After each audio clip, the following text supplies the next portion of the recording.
todas as funções circulares, circulares inversas, hiperbólicas, hiperbólicas inversas, também serão contínuas em seus domínios. Eita, professor, assim todas as funções são contínuas em seus domínios? Quase todas. Vamos ver já já as exceções. Fazendo aqui a ressalva que dessas funções aqui, as mais cobradas são justamente as primeiras. Então, já já nós vamos ver exemplo de todas elas. E exemplos dessas aqui eu vou deixar como adendo na seção extra. Função modular e função sinal são mais dois exemplos de funções contínuas em seus domínios. Perceba que o zero não faz parte do domínio dessa função. Ou seja, ela pode ter até uma descontinuidade no zero, mas ela não tem uma descontinuidade no seu domínio. Ela tem uma descontinuidade aqui na abscissa zero, mas em todo o domínio dela, ela é contínua. Beleza? Ou seja, se eu perguntar para você quanto é o limite de f de x, quando x tender para qualquer valor de x que não seja zero, basta eu calcular f desse valor que você vai calcular o valor do limite. Vamos ver já já os exemplos. É muito fácil mesmo. Vamos agora às nossas duas únicas exceções pertinentes às suas provas. São elas a função parte inteira de x e a função menor inteiro maior ou igual a x. Essas duas funções aqui são funções que possuem os reais como domínio, porém, elas apresentarão descontinuidade em todos os valores inteiros. Perceba aqui comigo o seguinte, o gráfico da função módulo é este daqui. Quando o x é maior que zero, o módulo de x é igual a x. Quando o x for menor que zero, o módulo de x vai ser menos x. Então, a reta que era para estar aqui embaixo foi refletida para cima. Esse é o gráfico da função módulo de x.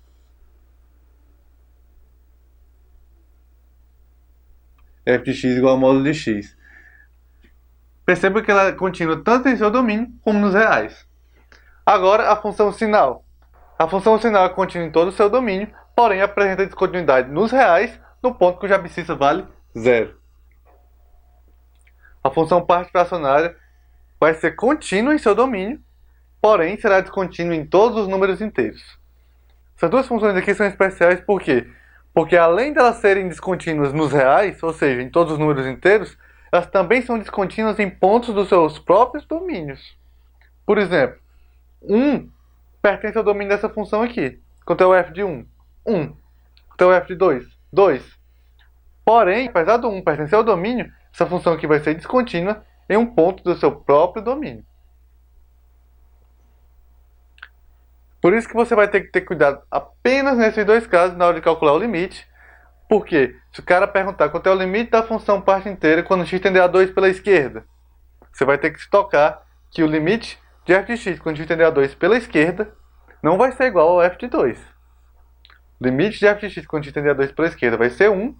O limite de f de x quando x tender a 2 pela direita é quem vai ser 2. De tal forma que não existe o limite bilateral ao redor do 2.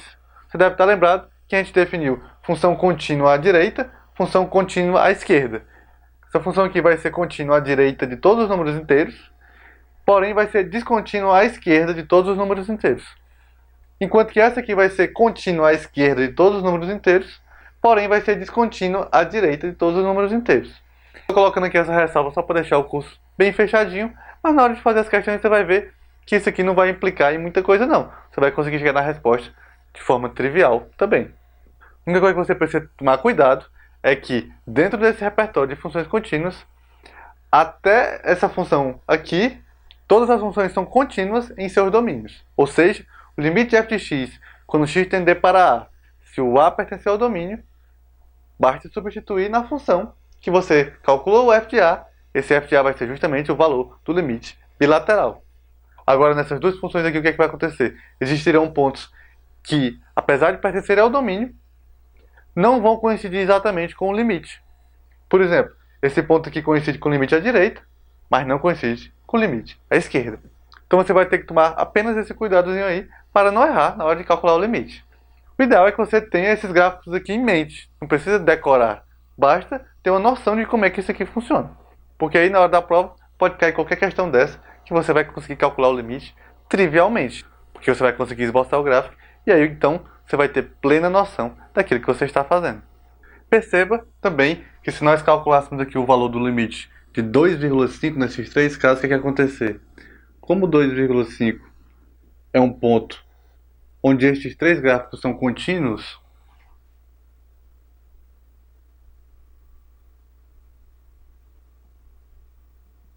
bastaria que nós substituíssemos o valor 2,5 na lei de formação dessas três funções para calcular o f de x.